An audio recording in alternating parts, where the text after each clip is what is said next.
বাংলা টেলিভিশনের এখন প্রথম সারির নায়ক উদয় প্রতাপ সিং একাধিক ধারাবাহিকে বেশ উল্লেখযোগ্য চরিত্রে অভিনয় করবার পরে পরিণীতা ধারাবাহিকের রায়ান হয়ে খ্যাতির শীর্ষে তিনি। এদিকে পর্দার মতো বাস্তবেও উদয় প্রতাপ আলোচনায় থাকেন। আগের বছরই টেলি অভিনেত্রী অনামিকা চক্রবর্তীর সাথে আইনি মতে বিবাহ সম্পন্ন করেছেন।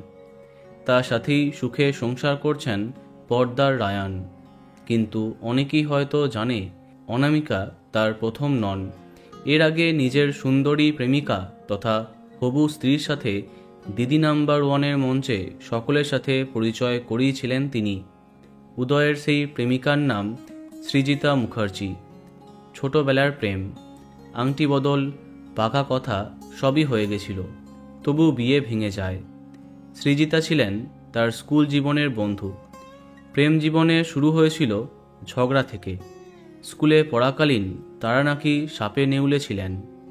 কিন্তু স্কুল শেষে সৃজিতা চলে যান ব্যাঙ্গালোর। তারপরে কোনো এক পুজোয় শহর কলকাতায় সৃজিতা উদয় একে অপরের প্রেমে পড়েন।